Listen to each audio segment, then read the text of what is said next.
This is Bob Oliphant from the Westford Historical Society and Museum, bringing you Episode 1 of Season 5 of the Westford Wardsman podcast. The Westford Wardsman newspaper was part of Turner's Public Spirit, a weekly newspaper in Ayer a century ago. In this episode, we'll be reading the Wardsman for the week ending Saturday, January 6, 1912, and I'll elaborate on what was happening in Westford that week. The week starts with the Westford Center section. The young people enjoying the holiday vacation with Westford families have been Miss Dorothy Jakes and her mother at William Sutherland's, John R. Draper of Auburndale at H.V. Hildreth's, Wesley Hawks Jr. of Malden at A.W. Hartford's, and Livingston Wright with his parents at H.L. Wright's. It may be interesting information for the people of Westford to know the number of animals that are slaughtered in town.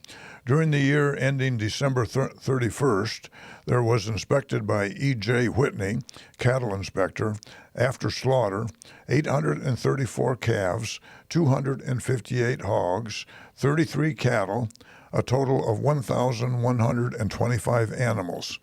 Of these, there was condemned for disease 3 hogs, 4 calves, and 3 cattle. The annual business meeting of the Congregational Church will take place next Monday afternoon at 2 o'clock. This will be preceded by a dinner at noon for the church members. The last Sunday of the old year, being stormy, had its effect upon the attendance at the Congregational Church. However, a good number were present morning and evening to hear Mr. Wallace's appropriate addresses. At the morning service, Miss Edna Ferguson sang a very beautiful offertory solo. The first storm of the season, coming the last week of the year, did not prove formidable to deal with. The branch line electrics made their regular trips. The small boys, the snow, and sleds have made a happy combination for several days. Elmer Fletcher of the firm of Needham and Fletcher, Littleton, has been busy this week with workmen getting the frame up over the recently completed foundation for the new house the new house J. Henry Colburn is building for himself and family. Mrs. Mary Fletcher, Mrs. Emery Whitney, Mrs. Walter Merritt, who have all been on the sick list and under their doctor's supervision, are all improved. Mrs. John Fletcher, who has been ill with heart trouble for 6 weeks and in the care of a trained nurse, has had her outlook changed by being moved to a downstairs room. Mrs. Frances Prescott has been and is quite seriously sick and in the care of doctor and nurse. Miss Martha P. Cooper's many Westford friends, learn with much concern and sympathy of her serious accident at Shirley last week. They extended to Mrs. Cooper through these columns the very kindest and most sympathetic greetings. She was a great-great-granddaughter of Captain Pelatiah Fletcher of Westford. John Feeney Jr. and Clyde Prescott went the first of the week to Amherst Agricultural College to take the 10-week course in study provided there. A set of new views, mostly depicting Italian art, are on exhibition at the library. Mr. and Mrs. Fred Sweat announced the engagement of their daughter, Edith Marion, to Dr. James Dearborn Christie. The Edward M. Abbott Hose Company held their regular monthly meeting at their headquarters on Boston Road on Tuesday evening with full attendance. George Gould, acting as caterer, served a most appetizing supper to which full justice was done. The remainder of the evening was spent socially and in perfecting some details of the annual ball held later in the week. Reverend David Wallace went to West Hartford, Vermont this week to join his wife and daughters and return home with them, and also to be present at a large family reunion.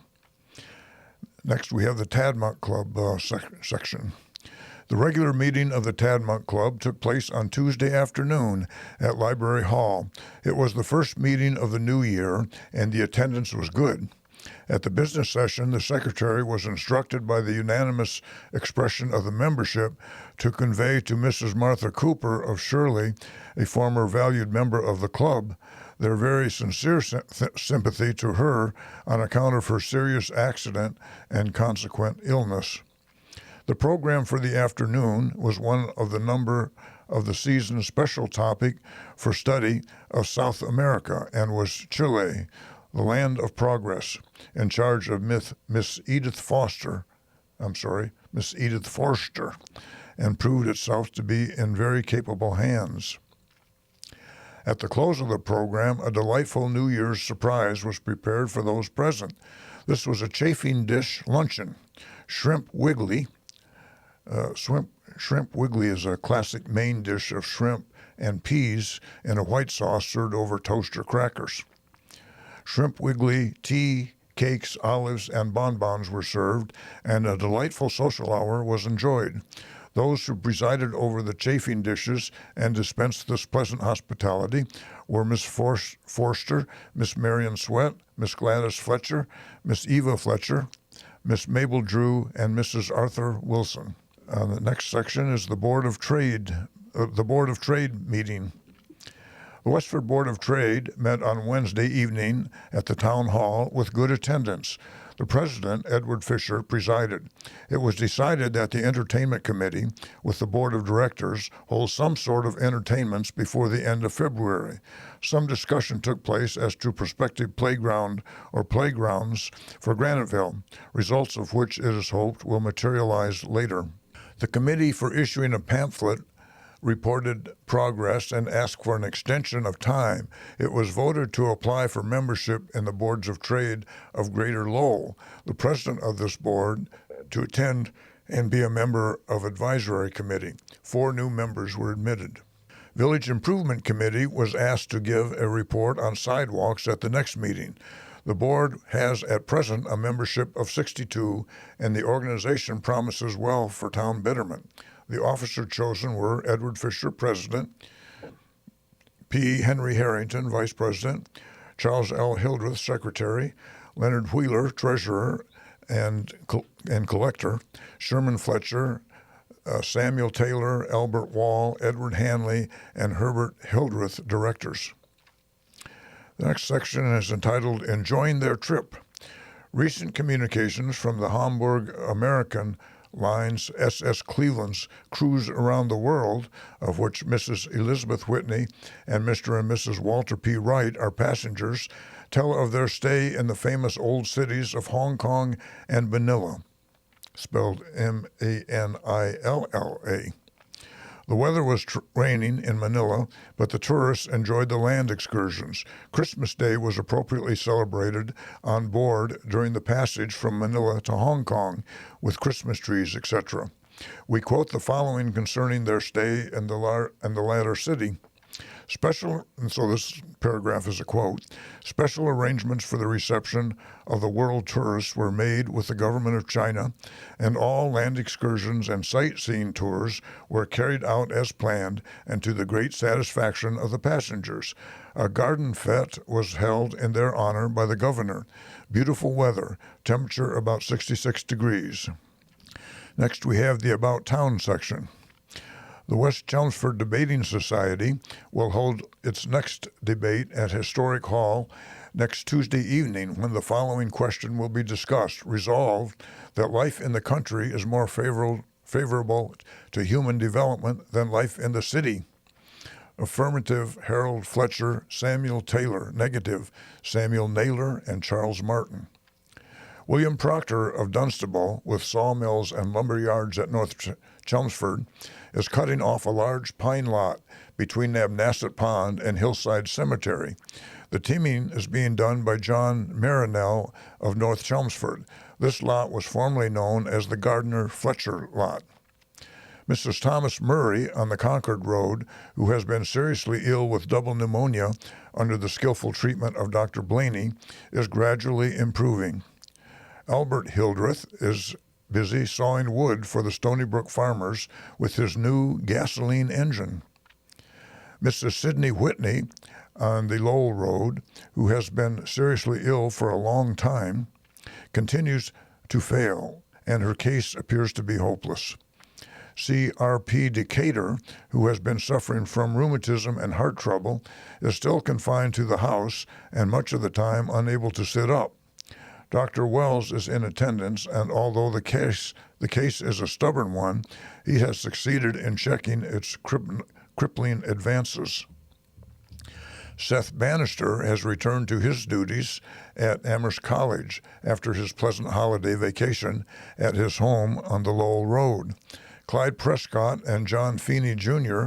have entered the Massachusetts State College at Amherst. Harry Hartford leaves town Monday for Pinehurst, North Carolina, where he has been engaged until spring to umpire baseball games and perhaps take a little golf outing. Graniteville is the next section. Mr. and Mrs. Charles Dudevore welcomed a little daughter, her name was Mary Agatha Dudevore, to their home on Saturday, December 30th. The milk dealers in this vicinity have advanced the price of milk from 6 to 7 cents per quart. This order went into effect on January 1st. Cameron Circle, CF of A, that's Companions of the Foresters of America, held a very interesting meeting in their rooms on Tuesday evening of last week, and the following officers were elected for the ensuing year. Mrs. Maria Wall, I won't give all of their titles, Mrs. Edith Brooks, Mrs. Lena Lurwith, Mrs. Bridget Healy, Mrs. Julia Wall, Martha Doucette, Sophia Cowlick, Mrs. Margaret McCarthy, Mrs. Buckingham, and Mrs. Alice Gilson. At a regular meeting of the members of St. Catherine's Temperance Society, held in their rooms on Tuesday evening of last week, the following officers were elected for the coming year: Tom Hughes, President; Alfred Hughes, Vice President; William McCarthy, Recording Secretary; Henry LeDuc, Finance Secretary; John A. Healy, Treasurer; William L. Wall, Alfred Gagnon, Ralph Tussingnot, Trustees. The members of this society are to hold a social dance in the near future. The members of the A.R. Schote Hose Company held their regular meeting in Healy's Hall on Monday evening. Business of a routine order was transacted, after which a social hour was enjoyed. Miss Margaret O'Hara of Concord, New Hampshire, had been a recent guest of Mr. and Mrs. W.H. Healy. Mrs. Albert R. Schote is on the sick list at her home. The next section is called Officers Elected. The members of Court Westford MCOF, I believe that's an Odd Fellows group, held a very interesting meeting in their homes on Thursday evening of last week, with Charles Dudevore, Chief Ranger, in the chair. That's MCOF. I believe that's the Massachusetts Catholic Order of Foresters. It being the last regular meeting to be held during the past year, considerable business of importance was transacted, and the following officers were duly elected to serve during the coming year: C.E. Dudevore, Chief Ranger; Mrs. Julia B. Wall, Vice Chief Ranger; Albert Wall, Recording Secretary; William Wall, Financial Secretary; John Healy, Treasurer; Miss Dora LeDuc, Senior Conductor, COND; F.M. Defoe, Junior COND; R.J. McCarthy, I.S., Joseph Wall, O.S., Thomas Hughes, William Ledwith, Miss Josie Provost, Trustees; A.R. Wall, Representative to the Annual Convention; J.A. Healy, Alternate Representative. Then we have a couple editors to the editors. The first one reads, "I am much pleased with your way of giving the news of my old hometown, Westford." Maybe I'll skip ahead and tell you that this is from Hiram Dane, a former resident who's now living in Glendora, California, and the letter is dated December 13th, 1911. Your newspaper keeps one in touch with much of the county news. In the December 9th number, I get enough in the news from Westford, Ayer, Shirley, Littleton, Pepperell, Groton, and many other places of my acquaintance to pay me well for my subscription for this year. When one is so far from his old home, it is a treat to get hold of the old home news. But while you are freezing in Westford, I am in my shirt sleeves at work picking lima beans in my garden and plenty of ripe tomatoes at hand waiting to be picked. Also, raspberries, blackberries, and strawberries.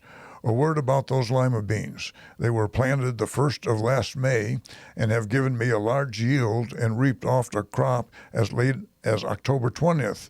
Now the same vines are giving me plenty more green beans for Christmas. I am digging sweet potatoes from my garden at this writing that weigh 5 to 6 pounds. I have dug a few that have weighed as high as 10 pounds apiece, but during my absence last summer, they suffered for lack of water. I think Westford farmers were just loved to brag about how great a crop they could grow. The second letter is from Mrs. Wilbert E. Parsons, a letter to the editor. Vancouver, Washington is a very flourishing city with an extensive waterfront on the Columbia River on which a large and extensive shipping is done. A long steel bridge across the Columbia with double tracks is used by the railroads as a connecting link with Portland, Oregon, the Rose City of the Northwest. A ferry boat is used for the people and traffic between the two cities. There's a garrison and soldiers are stationed here all the time, coming and going to other forts. Clark County, of which Vancouver is the county seat, is noted for its fruits, especially prunes. The climate is very agreeable. Although the rainy season lasts about 3 months, yet it is not objectionable.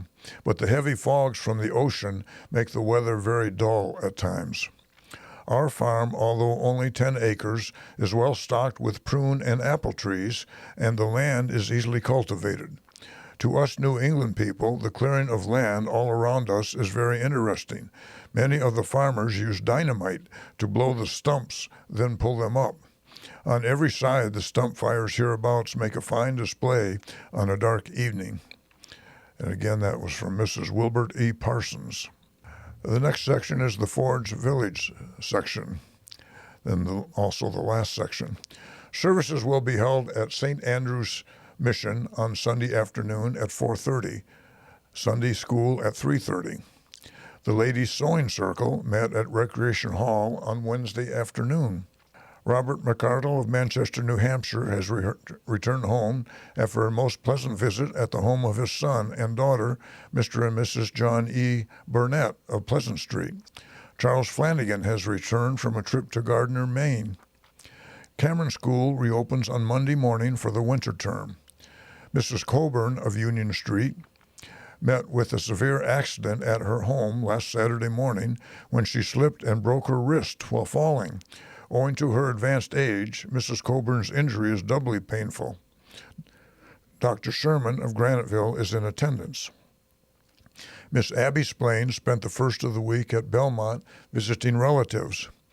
Anthony Martin, while out driving on Sunday afternoon, sustained a compound fracture of the leg near the ankle, owing to the horse he was driving suddenly becoming unmanageable, throwing Mr. Martin to the ground. Mr. Martin will be laid up for several weeks as a result. Dr. Sherman of Graniteville, assisted by Dr. Orion V. Wells of Westford, attended the injured man at his home. That's the news in Westford for the week ending January 6th, 1912. Thank you for listening, and thanks to Ryan Cousins of WestfordCAT for providing technical support. You can find transcriptions and podcasts from the Westford Wardsman at our website at museum.westford.org or visit the Historical Society's Facebook page for more Westford news from days gone by. This is Bob Oliphant, and I hope you will join us for next week's Westford Wardsman podcast. Thank you.